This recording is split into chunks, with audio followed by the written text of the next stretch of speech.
Apprendre à faire du vélo, c'est un vrai défi pour les enfants. Parfois, tout se passe bien, mais d'autres fois, eh bien, c'est un peu plus compliqué. Pour ma part, quand j'étais petite, j'ai eu beaucoup de mal à apprendre. Et pour la petite anecdote, j'avais tellement peur que je n'avais pas réussi à tourner le guidon en voyant mon petit frère arriver droit devant moi sur son petit véhicule. Et résultat, je lui ai cassé le bras.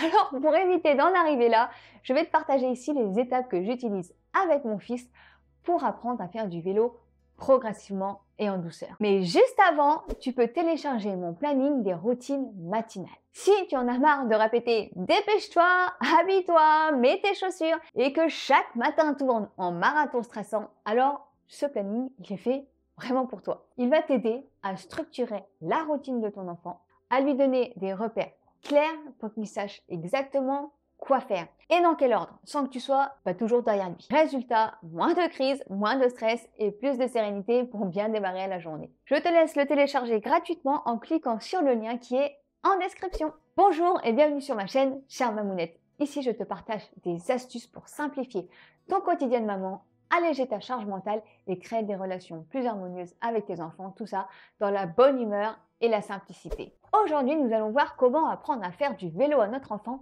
progressivement et en douceur. Pour ça, il faut commencer bien avant l'âge. Et oui, l'apprentissage commence bien avant que ton enfant ne monte sur un vélo.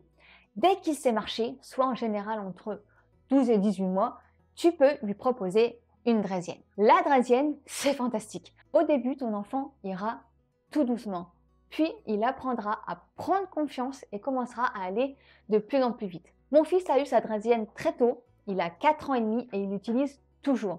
Ça lui a permis d'apprendre l'équilibre progressivement pendant 3 ans. Petit conseil, achète-lui un casque dès le départ. D'abord parce que ça va l'habituer à porter un casque, mais aussi pour sa sécurité, parce que je vois beaucoup d'enfants qui roulent en draisienne sans casque. Mais une fois qu'ils vont plus vite, et vraiment ils vont aller très vite, au bout d'un moment, le risque de chute, il est bien réel. Donc, tu peux, dès petit, mettre un casque à ton enfant. Lorsque ton enfant commence à apprendre de la vitesse, il va à un moment donné faire un petit jeu et lever ses jambes pour avancer tout seul avec les jambes en l'air. À ce moment-là, c'est qu'il est en train de trouver son équilibre. Tu peux l'encourager à garder les jambes de plus en plus longtemps en l'air pour qu'il trouve de plus en plus son équilibre. Pense aussi à bien choisir une draisienne adaptée à sa taille et réglable. Chez nous, nous avons la draisienne Pookie. Je te mets le lien en description.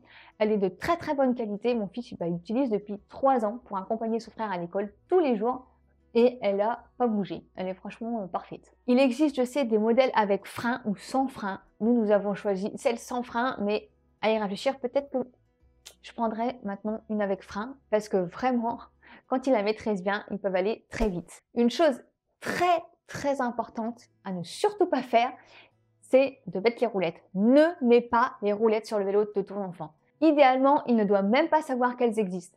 Les roulettes, ça ralentit l'apprentissage et ça peut créer un gros blocage. Un enfant qui est habitué aux roulettes, il aura peur de les enlever et de devoir gérer l'équilibre par lui-même. Et ne voudra probablement pas les enlever. Donc la première étape, c'est de ne pas mettre les roulettes. Ensuite, pour apprendre à faire du vélo, on passe donc de la draisienne au vélo. Pour ça, on a 2 options qui s'offrent à nous. On peut soit retirer les pédales de son vélo pour qu'il utilise le vélo comme une draisienne, tout simplement le temps de s'habituer à la nouvelle taille de son vélo. Ou on peut opter pour un vélo 2 en 1 qui fait draisienne et vélo. Sur ce type de vélo, tu peux retirer totalement les pédales. C'est-à-dire que sur ton vélo, tu peux retirer que l'extrémité des pédales, là où il pose les pieds. Sur ces vélos-là, on peut retirer les pédales, mais aussi la barre qui tient les pédales. Ce qui fait que pour l'utiliser en draisienne, ce sera beaucoup plus confortable. Et l'enfant n'aura pas les jambes qui va taper dans la barre des pédales. Personnellement, moi, je préfère la deuxième option, mais si vous avez déjà un vélo à la maison, c'est pas la peine de racheter un autre, retirez simplement les pédales. L'étape suivante, c'est d'apprendre à freiner avant de rouler. Avant de se lancer, ton enfant doit savoir s'arrêter. C'est une étape qui est souvent oubliée, mais pourtant qui est essentielle pour éviter les chutes de l'enfant. Puisque souvent, on met l'enfant sur le vélo, on lui dit « Allez, pédale, pédale !» On le pousse et puis il avance et il tombe parce qu'il ne sait pas s'arrêter. Pour lui apprendre à s'arrêter en douceur, eh bien, tout comme la draisienne, vous lui faites lever les jambes de plus en plus longtemps, déjà pour qu'il trouve l'équilibre sur sa draisienne vélo. Ensuite, vous l'encouragez à freiner progressivement et à poser ses pieds, puisque pour certains enfants, ils n'auront pas eu de frein sur la draisienne. Donc, c'est la première fois qu'ils vont découvrir les freins sur le vélo. Donc, quand il est en mode draisienne, on lui apprend à freiner progressivement. Donc, une fois qu'il aura les pieds en l'air et qu'il devra freiner, il va comprendre qu'il va devoir poser ses pieds sur le sol en même temps qu'il freine pour que le vélo tienne tout seul avec lui, en équilibre. Ensuite, c'est le moment de passer aux pédales. C'est le moment de remettre les pédales et c'est le moment certainement le plus stressant pour votre enfant. À ce moment-là, explique à ton enfant qu'il ne doit pas regarder ses pieds, parce que souvent les enfants le font, mais qu'il doit bien fixer un point droit devant lui. Tu mets une main sur son guidon, une main dans son dos ou derrière la selle, et puis tu l'aides à s'élancer. Tu cours un peu avec lui, tu l'élances, tu le pousses et il va commencer à pédaler. Mais là, on va faire une chose qui va être un peu différente de ce qu'on a l'habitude de faire, c'est-à-dire qu'on ne va pas le lancer, le laisser pédaler jusqu'à ce qu'il perde l'équilibre et aller tenter de le rattraper. On va lui apprendre, encore une fois, comme il l'a fait avec sa draisienne, à freiner et à s'arrêter progressivement sans tomber. Et pour ça, au moment où vous allez l'élancer, vous n'allez pas le laisser pédaler longtemps jusqu'à ce qu'il tombe. Vous allez l'élancer et au bout de quelques coups de pédale, vous allez lui donner un signal sonore. Ça peut être stop avec la bouche ou taper dans les mains.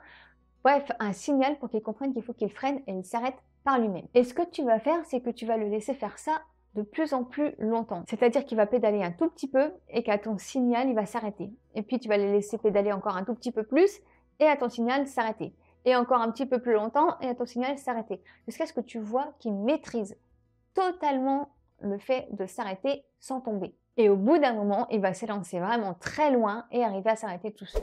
La dernière étape, c'est de lui apprendre à démarrer tout seul. La dernière étape consiste à apprendre à ton enfant à démarrer sans aide, sans que tu le pousses derrière pour lui donner de l'élan. Pour cette dernière étape, tu lui fais lever une pédale et poser le pied dessus. L'autre pied, lui, il reste au sol pour pousser et donner de l'impulsion. Une fois qu'il a pris de l'élan, il met le pied sur la deuxième pédale et il roule. Alors souvent, quand ils sont petits, juste démarrer comme ça, avec un tout petit élan, en poussant le pied en arrière, c'est pas forcément suffisant. Ce que vous pouvez lui dire, c'est d'avancer comme sur la draisienne, avec les deux pieds sur les côtés sur le sol, d'avancer, de prendre de l'élan et ensuite, quand il sent qu'il a tout l'élan qu'il a besoin, il peut poser ses pieds dessus. Personnellement, c'est ce qui a le mieux fonctionné pour mon plus grand. Et d'ailleurs, si j'y réfléchis bien, moi aussi, je prends un peu plus d'élan avant de poser mes pieds sur les pédales. Et voilà, en suivant ces étapes, ton enfant va apprendre à faire du vélo progressivement et en douceur, sans tomber. Dis-moi en commentaire, est-ce que ça a été difficile pour toi d'apprendre à faire du vélo quand tu étais petite? Pour moi, oui.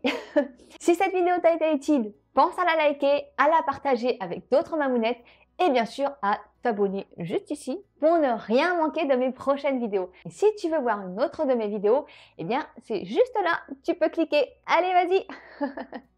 On se dit à très vite dans une prochaine vidéo. En attendant, souris à la vie et elle te sourira. Je t'embrasse, à bientôt.